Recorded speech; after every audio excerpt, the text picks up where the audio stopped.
Welcome back to the Grave of the Shadows. Before we begin, a huge thanks for your support. If you love the mystery, make sure to subscribe and hit that bell. Now, dim the lights, and let's dive into tonight's chilling tale.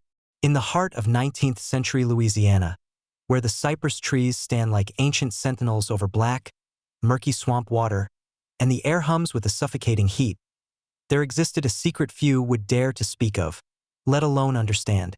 Cypress Hollow, a remote settlement tucked deep in the swamp, was a place where time seemed to stop and the outside world barely remembered it.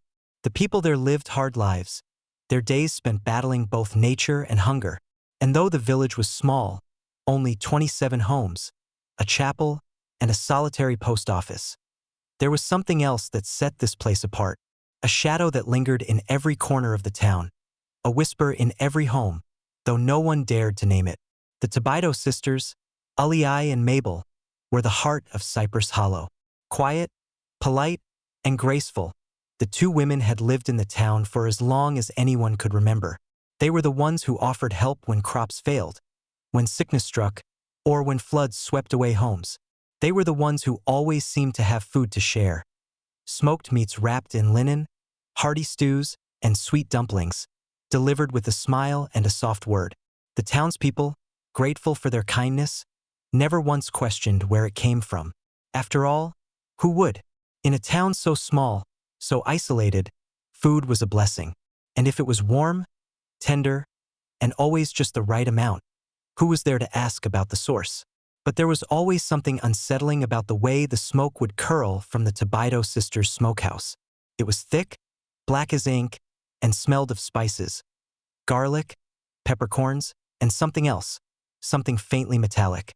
Those who passed by would wrinkle their noses, dismissing it as just the scent of something too rich, too savory.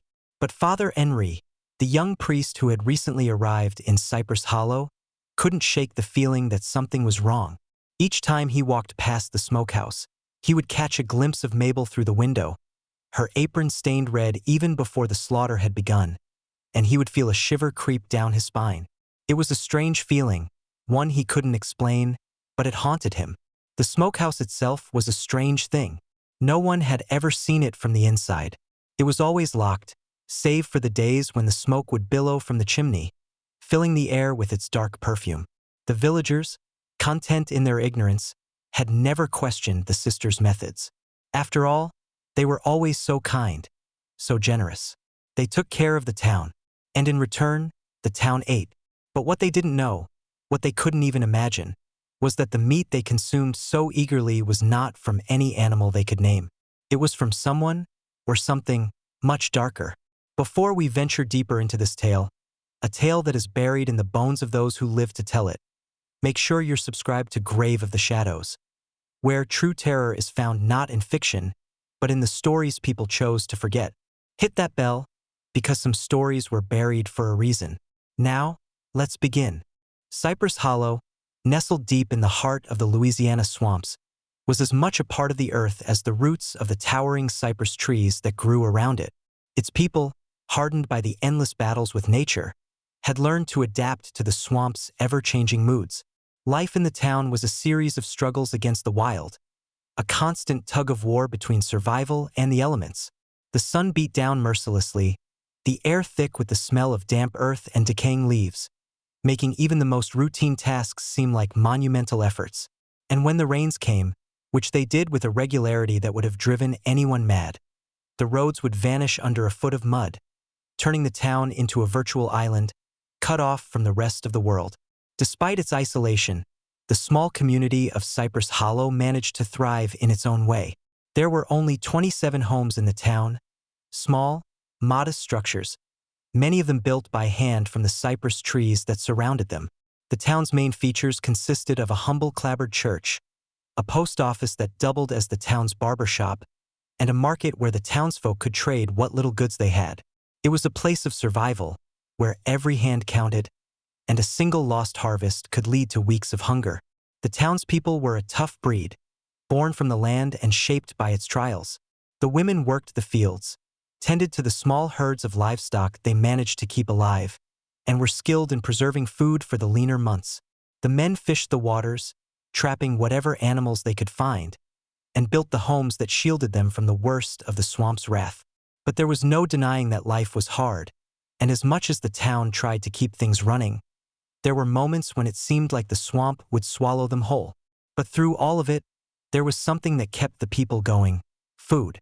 It was the one thing that seemed to hold the town together, the one thing that could lift spirits even when the rains turned the roads into quagmires and the game seemed to vanish into the depths of the swamps.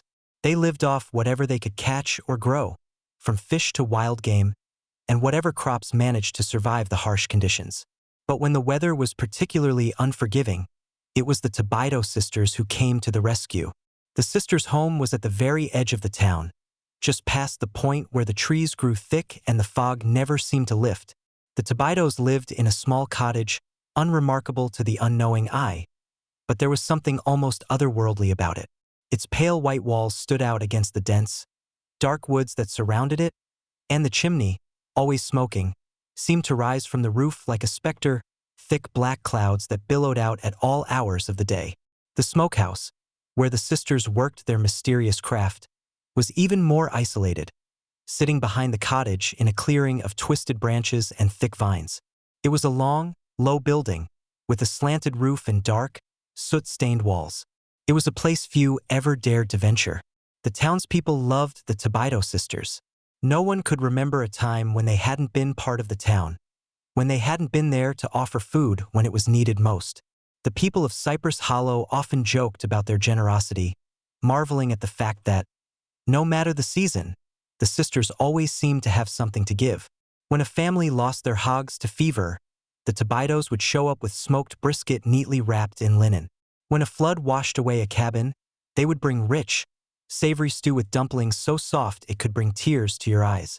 In times of hunger, when the town was on the brink of desperation, the Tibido sisters made sure no one went hungry, but no one ever asked where it came from.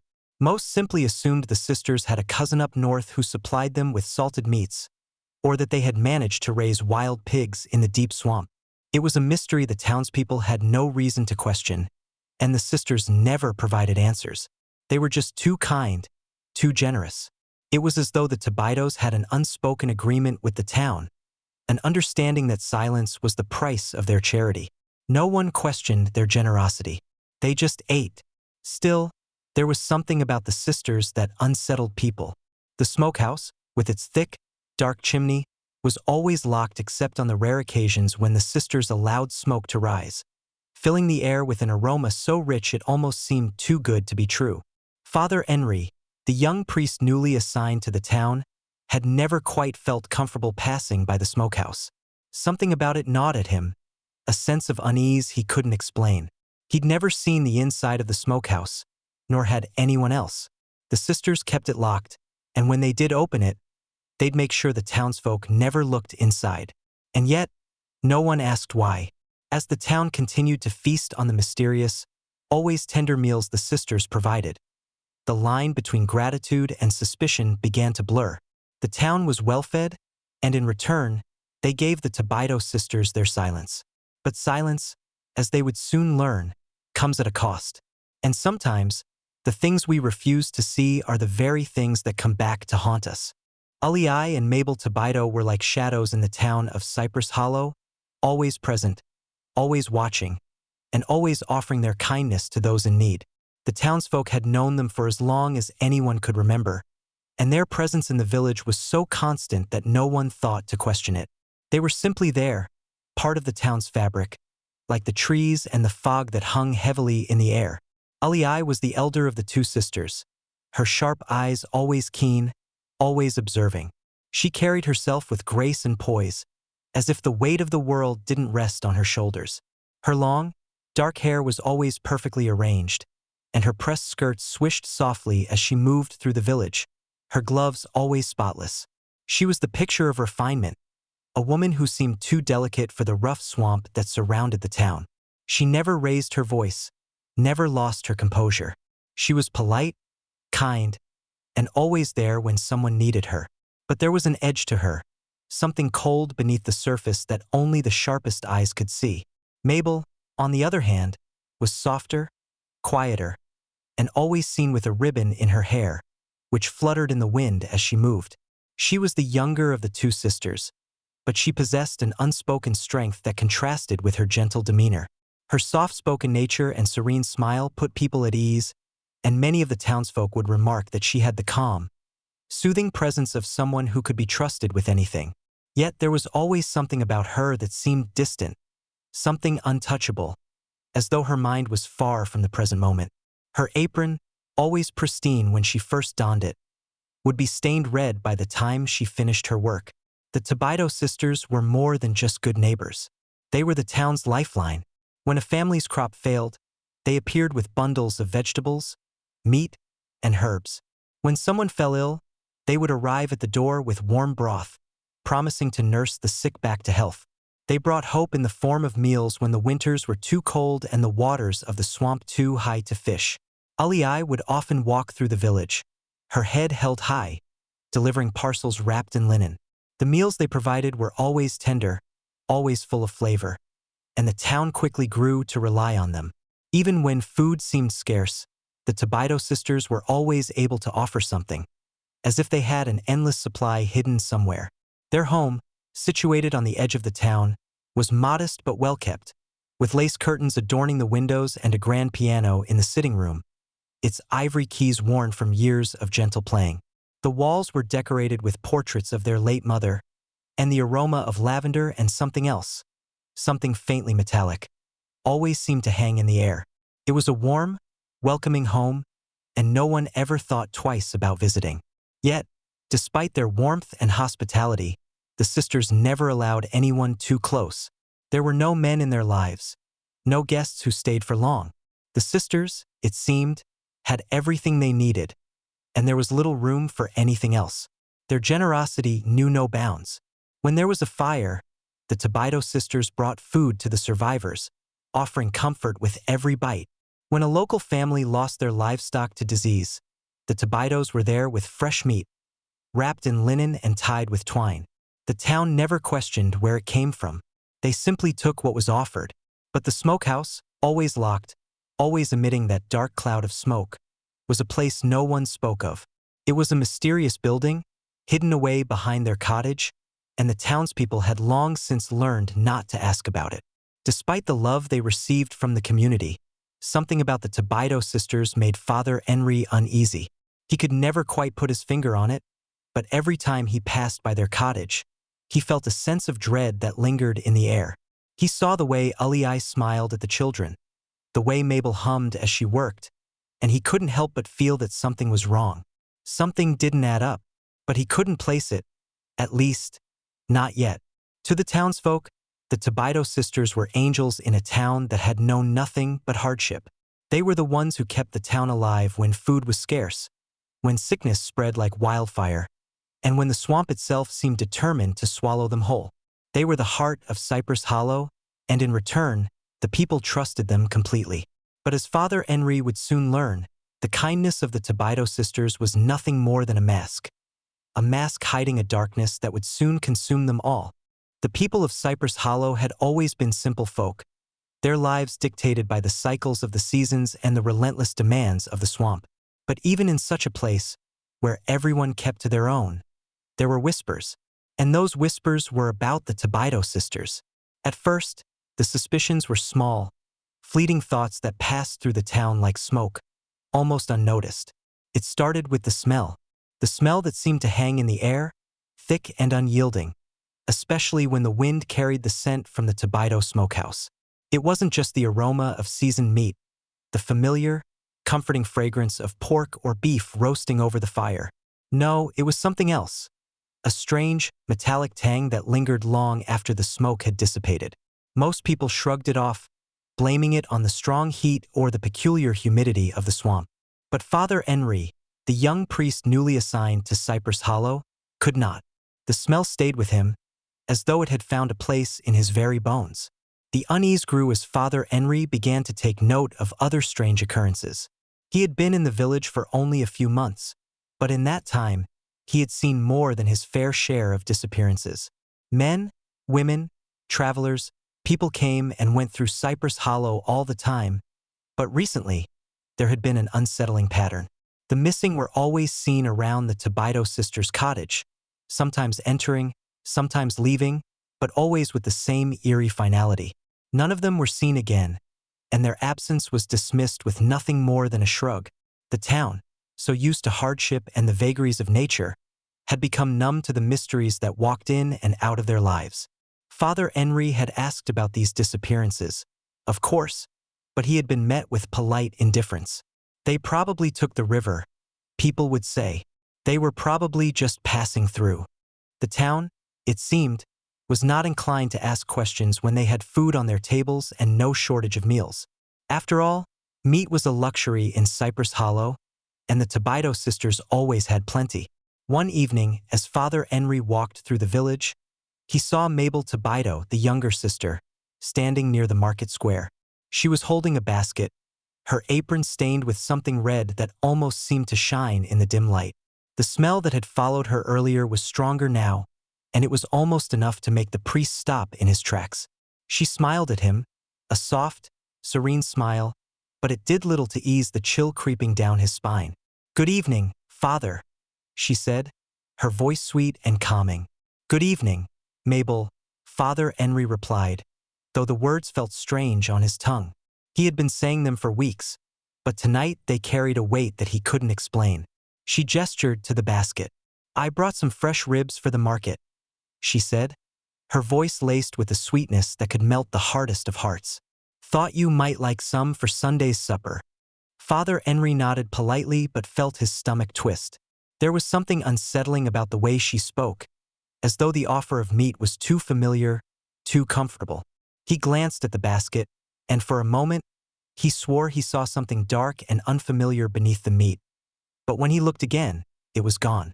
The next day, a traveler passed through the town, a rugged man from Baton Rouge who had been on the road for days.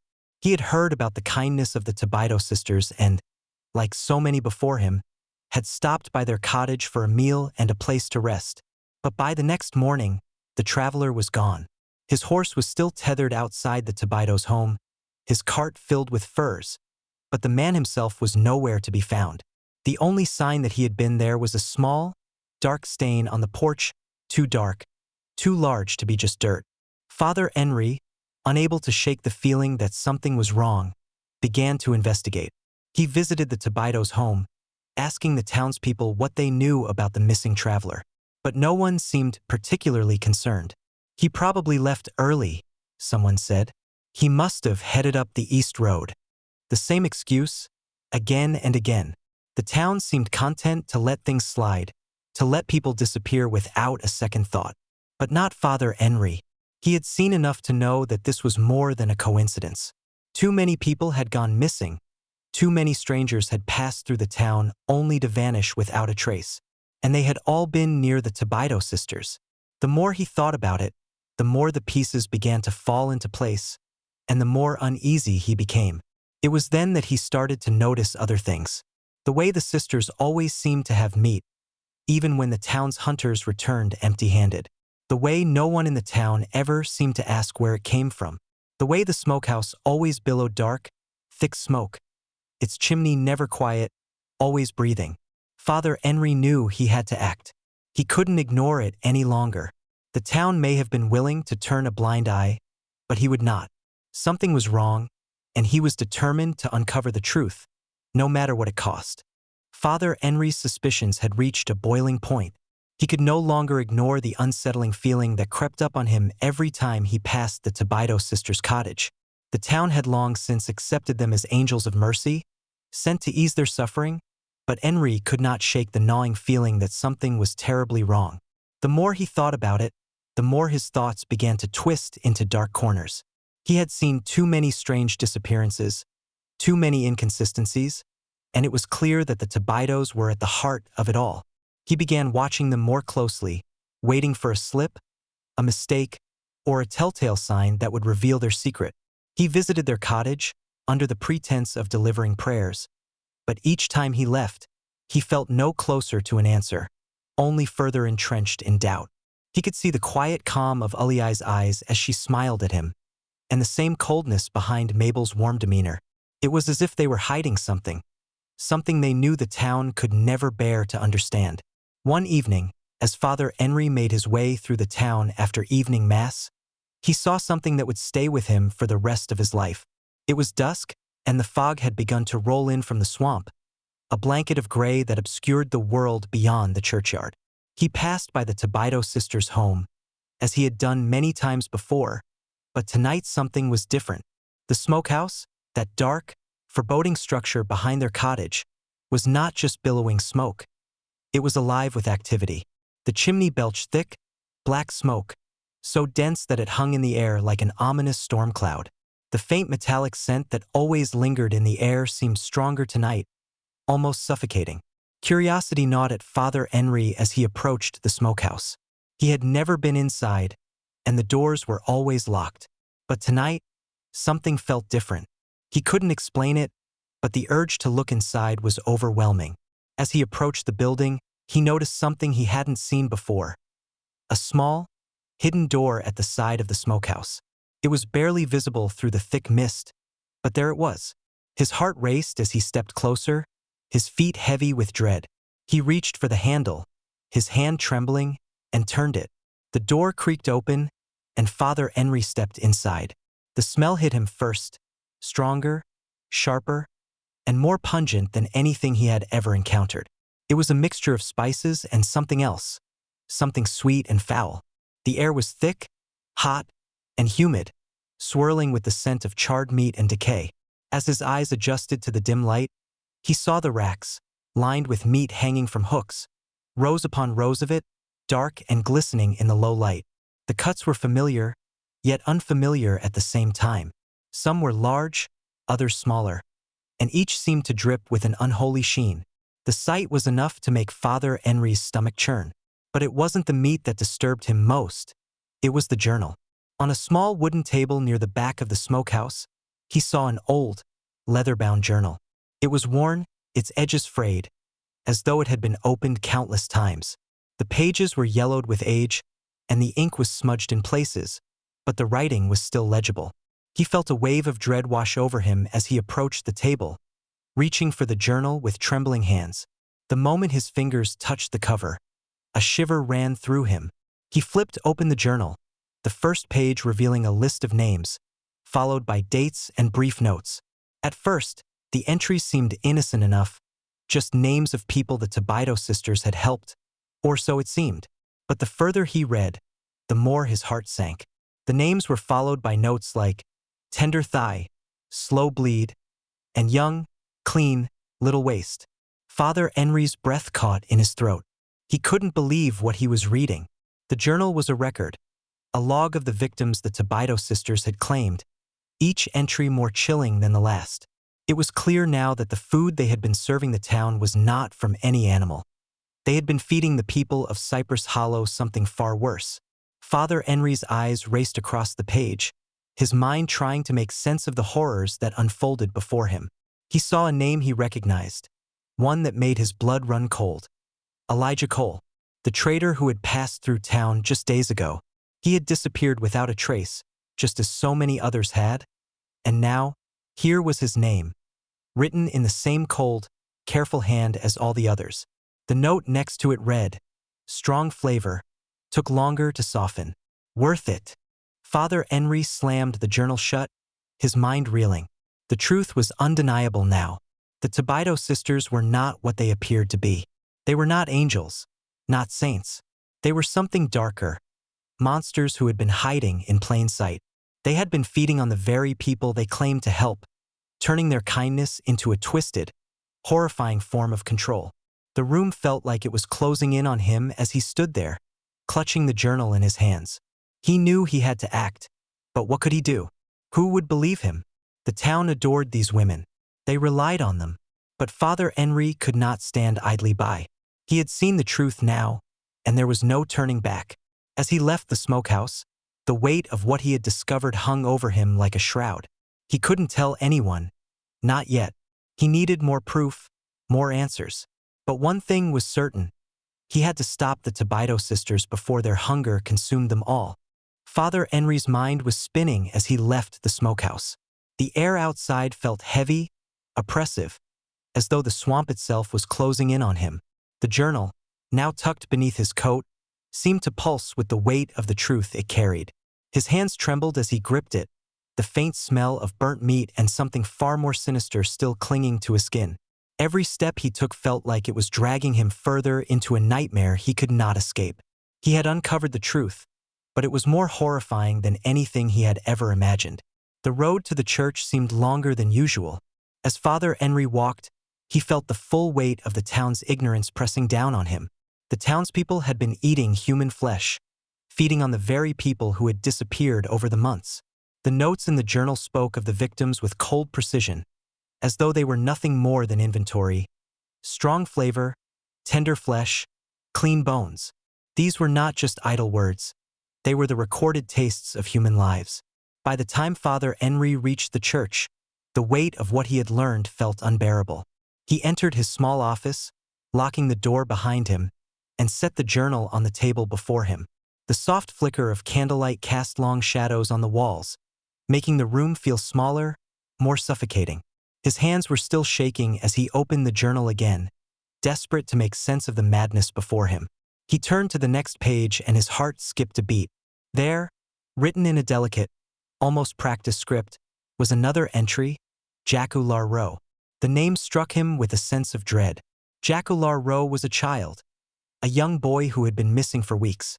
Father Enri had heard the whispers, the rumors about the child wandering off into the swamp, but it was more than that now. The entry read, curious, too lean, but sweet and quiet, didn't struggle much. A shudder ran through him. Jacu's name was now recorded in the same place as all the others, marked with the same chilling neutrality. As Father Enri continued reading, the true horror of the Tibido sisters' actions took shape. The journal detailed how they had lured their victims, often with food, drink, and promises of shelter. Travelers, hunters, merchants, people who had come through Cypress Hollow, only to never leave. The sisters would take them into their home, offer them a meal, and once the victim was weak or disoriented, they would butcher them. The meat would then be smoked, seasoned, and served to the unsuspecting townsfolk as though it were nothing more than ordinary game. Father Enri slammed the journal shut, his breath coming in ragged gasps. His mind could barely process the words he had read. The town of Cypress Hollow, his town, had been living in a grotesque lie. They had all been eating human flesh, unaware, or perhaps unwilling, to see what was right before them. The Tibido sisters had been feeding them lies, dressing up murder as charity, and the town had swallowed it all without question. He stood up and paced the small office, his hands running through his hair. He had to do something, but what? Who would believe him? The Tibido sisters were beloved. They had provided food when it was needed most. They had been the town's saviors. How could he possibly tell the townsfolk the truth without tearing the fabric of the community apart? As he stood in the dim light, wrestling with his thoughts, the door to his office creaked open. Father Enri turned, startled, to see Ullei standing in the doorway. Her presence was as calm as ever, but there was something about her eyes, something cold, calculating, that made the blood in his veins freeze. "You've been busy, Father," she said, her voice smooth and composed, with an edge that sent a chill down his spine. "I see you've found our little secret." Father Enri's heart raced as he took a step back. He hadn't expected this, hadn't prepared for the confrontation. He hadn't thought the sisters would know. How had they found out? Was it too late to stop them? Was the town already lost? Ullei's smile didn't falter as she entered the room, her movements graceful as ever. She closed the door behind her and stepped forward, her gaze never leaving him. "I was wondering how long it would take you," she continued, her voice barely above a whisper. "You've been asking questions, searching for answers. But now that you've found them, you must realize something." She paused, as if savoring the moment. "You're too late." Father Enri felt a rush of fear flood through him, but he tried to hold his ground. "I know what you've done," he said, his voice shaking. "I know about the people you've killed, the lives you've taken, the meat you've been feeding the town." Ullei's smile widened. "Oh, Father, it's not quite that simple, is it? You see, we've done what the town could never do. We've kept them alive. We've kept them fed when the swamp had nothing left to give. She stepped closer, her eyes gleaming with an unsettling intensity. And you should be grateful, Father. All of you should. After all, you ate it too, didn't you? You've had your share. The words hung in the air like a heavy fog. Father Enri felt a surge of nausea rise within him.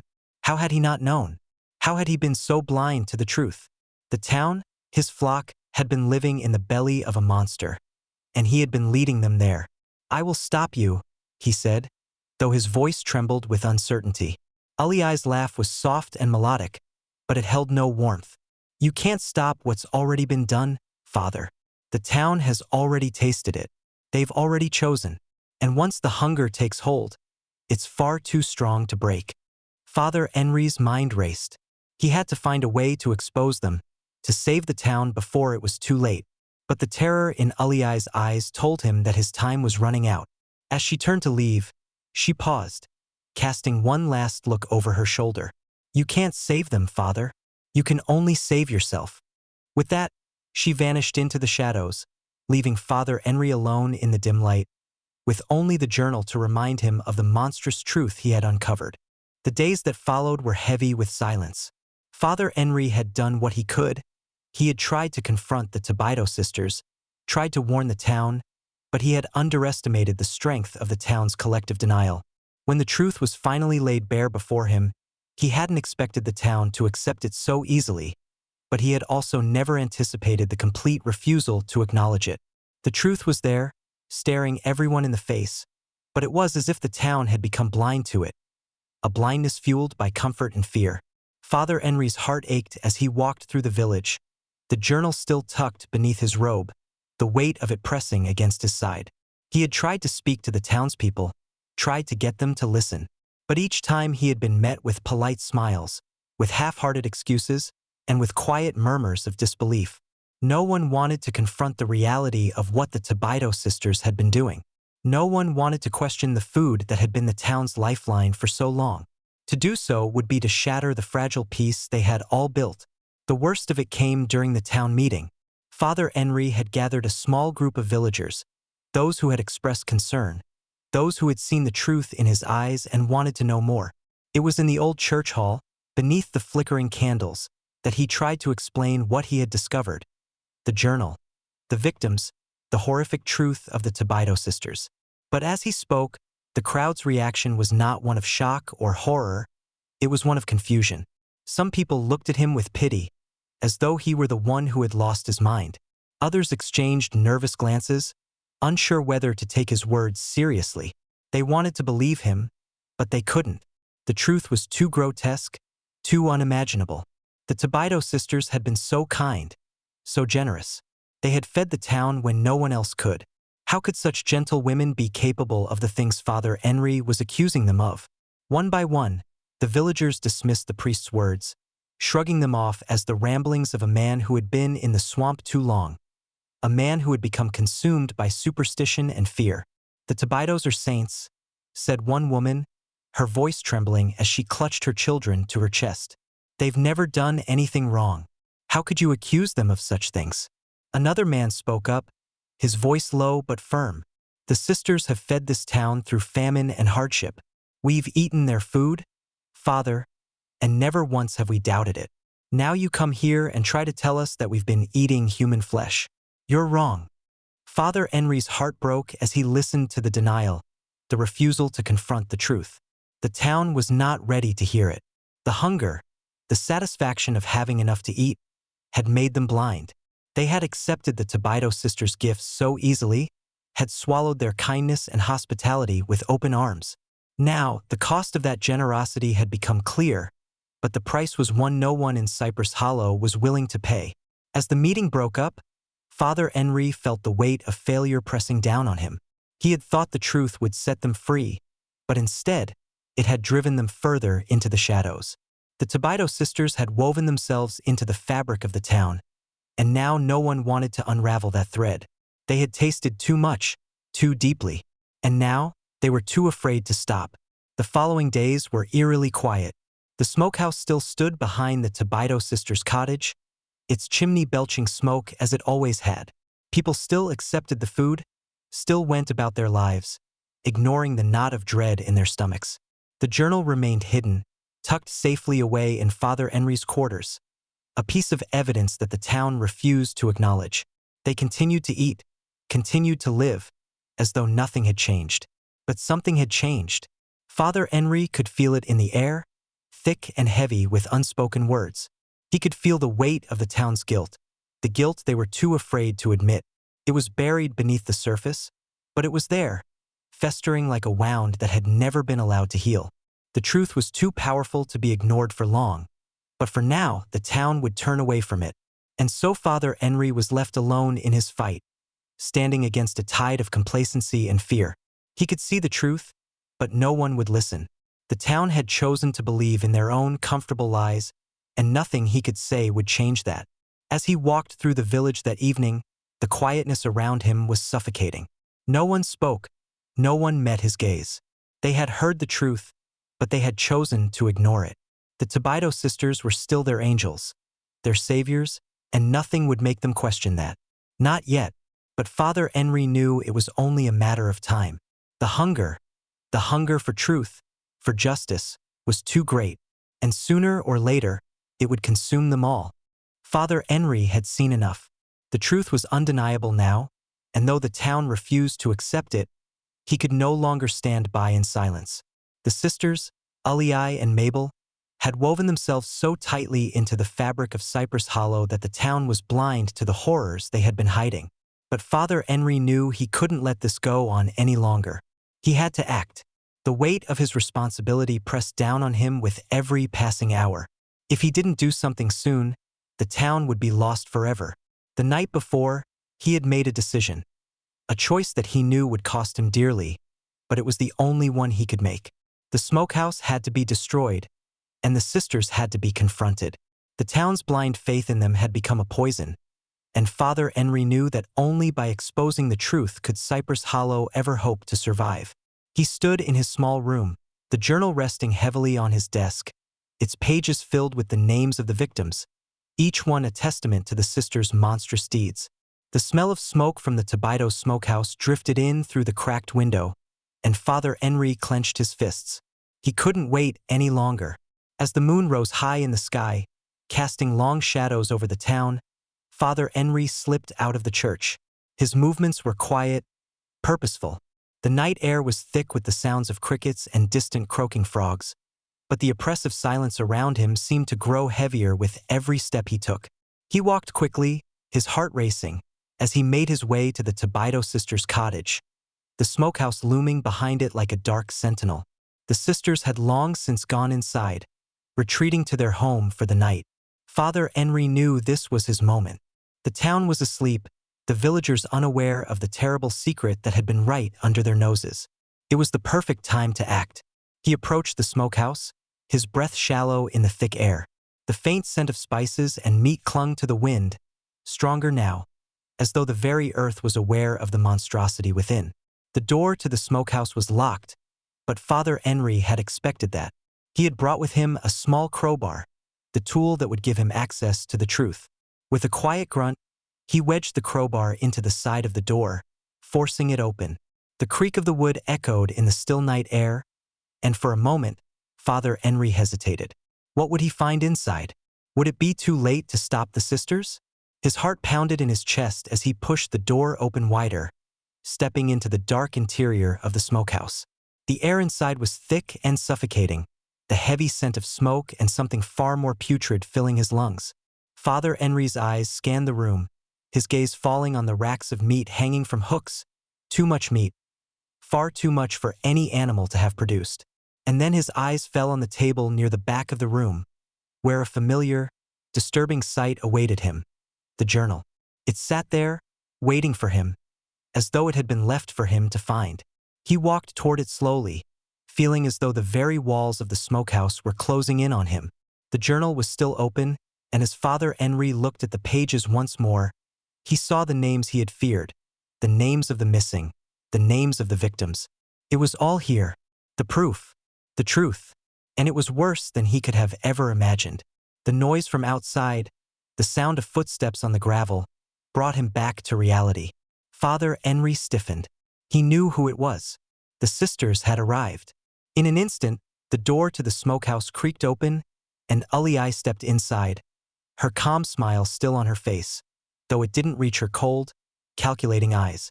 Maybel followed closely behind her, her gaze fixed on Father Enri, her hands tightly gripping the hem of her apron.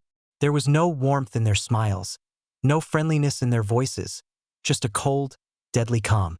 "I wondered how long it would take you to come here, Father," Ullei said, her voice as smooth as ever. "You've uncovered our little secret, haven't you?" Father Enri stood frozen, the journal heavy in his hands. "I know what you've done. I know about the people you've killed, the ones you've fed to this town." His voice was shaking, but he stood tall. "And I will stop you." Maybel stepped forward, her soft voice almost a whisper. "You can't stop what's already been done, Father. The town is ours now, just as it always has been. You think they'll believe you? They've tasted what we've given them, and they will never turn away. The hunger is too great." Father Enri clenched his fists, but he knew she was right. The town had already chosen, had already become complicit in the sisters' madness. The hunger for comfort, for food, had clouded their judgment. But Father Enri knew what he had to do. Without another word, he reached into his coat and pulled out a small bundle of cloth. He unwrapped it carefully, revealing a match and a small vial of oil. The fire that would burn away the horror was in his hands now. As Ullei and Maybel watched, their eyes narrowing in anger, Father Enri lit the match and tossed it onto the oil-soaked floorboards. The fire spread quickly, engulfing the smokehouse in a flash of orange flames. The sisters screamed as the fire roared to life, their attempts to put it out futile. The room filled with smoke, thick and choking, as the fire consumed the building. Father Enri backed away, his heart heavy but resolute. He had done what needed to be done. Outside, the fire lit up the night sky, casting an eerie glow over the town. The screams of the sisters echoed in the distance as the smokehouse burned to the ground, and Father Enri stood in silence, watching the destruction unfold. The truth had been exposed, the horror revealed, but the town would never be the same. And as the smokehouse crumbled into ash, Father Enri knew that the cost of uncovering the truth would haunt him forever. The smoke from the burned smokehouse lingered in the air for days, a dark reminder of the horrors that had been hidden beneath the thick walls of Cypress Hollow. The fire had consumed the building with a ferocity that left nothing behind but ash and charred wood. Yet even as the flames died down, the true devastation was only beginning to unfold.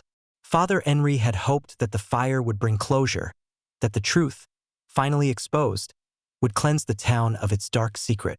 But the aftermath proved to be more complicated, more haunting, than he could have ever imagined.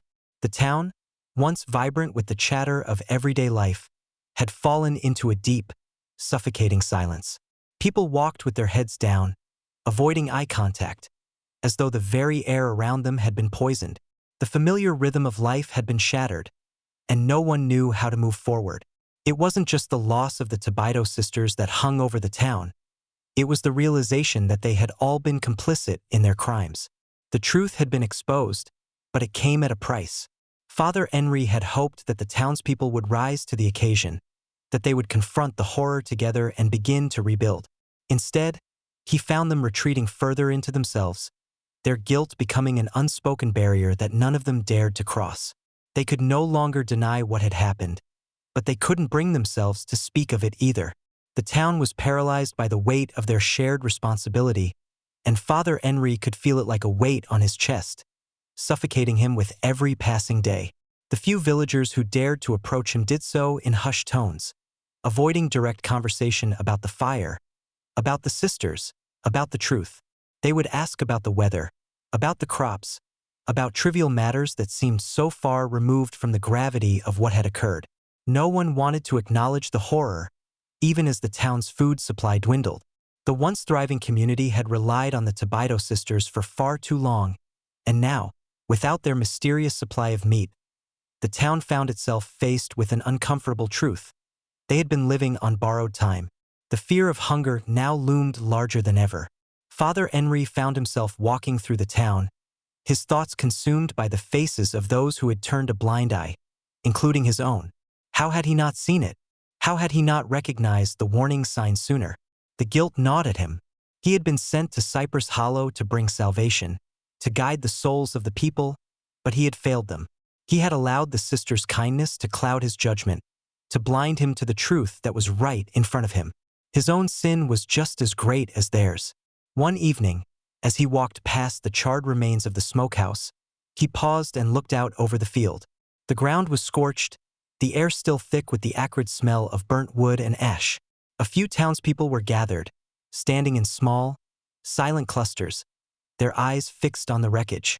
There was no mourning, no sense of justice, just an oppressive, heavy silence. It was as if they were all waiting for something, but no one knew what. Father Enri stood there for a long time, lost in his own thoughts. The town had not changed. It had only been exposed for what it truly was, a community that had allowed its own survival to come at the expense of its morality. The faces of the townspeople, once so familiar, now seemed distant and alien. They were trapped in a web of their own making, bound by the choices they had made and the choices they had ignored. As the days passed, Father Enri's presence in the town grew less and less welcome. People began to avoid him, to turn away when they saw him walking down the street. He had become a symbol of the truth they wished to bury, the reminder of what they had allowed to happen. The weight of his failure and the town's collective guilt pressed down on him, and he found it harder and harder to face them. He knew he could not stay much longer. The final blow came when he received a letter from the bishop in Baton Rouge, instructing him to leave Cypress Hollow. The town, though silent, had begun to spread rumors. Rumors that painted Father Enri as the one who had disrupted the peace, who had torn apart the fabric of the community with his accusations and his pursuit of the truth. He was to leave immediately, to move on to another parish where his services were needed. The words of the letter stung, but they were not a surprise. The truth had done what it always does. It had divided them. Father Enri left quietly, without ceremony, walking away from a town that would never forget, but that would never speak of what it had lost. As he left the town behind, he glanced back one last time, his heart heavy with regret. The town had been fed by lies, by deception, and by silence. It would never be the same, no matter how much time passed. And as Father Enri disappeared into the mist, the whispers of Cypress Hollow carried on. The town had forgotten what it had consumed, but the taste lingered in their mouths. It was a taste that no amount of prayer, no amount of repentance, could ever wash away. Years passed after Father Enri's departure, and Cypress Hollow gradually faded from the maps. The vines of the swamp crept closer, reclaiming the town bit by bit. The chapel's bells, once a steady reminder of faith, fell silent. The houses that had once stood tall with pride were now weathered and abandoned. The market remained closed, and the once bustling town square grew over with weeds. It seemed as if the town had forgotten what it once was, or at least, it had tried to. But in the hearts of the townspeople, a different kind of silence remained, one that no amount of time could erase. The horror of what had happened, the truth that had come to light, still lingered in the air like the smoke that had once poured from the Tibido Sisters' smokehouse. The taste of it, the taste of human flesh, the taste of sin, never quite left them. Those who had once been the first to praise the sisters for their kindness now whispered in hushed tones whenever they passed the ruins of the smokehouse. No one dared go near. The ground where it had once stood had become sacred in a way that no one had ever expected. It was a grave, but not for the Tibido sisters. No one knew where they had gone, or if they were even still alive. Some said they had vanished in the smoke, consumed by their own sins. Others believed they were still out there, lurking in the shadows of the swamp, waiting for the next unsuspecting soul to stumble upon their path. But no one ever ventured too far into the swamp. Not anymore. Children were told to stay away from the woods, not because the trees were dangerous, but because they remembered. They listened. They saw. And sometimes, if you stood in the right place, late at night when the fog rolled in thick from the swamp, you could still hear it, the faint humming of a lullaby, soft and slow, like the sound of someone stirring a pot. The same lullaby Maybel had sung as she worked, as she stirred the stew. Some said they had seen two figures walking through the mist, one tall, one stooped, moving silently through the trees with baskets in their arms. Others swore they had seen strange, shadowy figures passed through the town's outskirts, disappearing into the fog without a trace. In nearby towns, strange things began to happen. Meat would go missing from butcher stalls. A shipment of smoked wood would arrive at a local market, with no explanation for where it had come from. People started to whisper again, whisper about the Tibido Sisters, about the things that had happened, about the things that had never been explained. Father Enri never returned to Cypress Hollow. He traveled from town to town, but wherever he went, there was always a whisper, a cold shiver that ran down the spine of those who crossed his path. They would say he was cursed, that the truth had poisoned him in ways he could never escape. No matter how far he ran, the shadows of Cypress Hollow followed him, haunting his every step.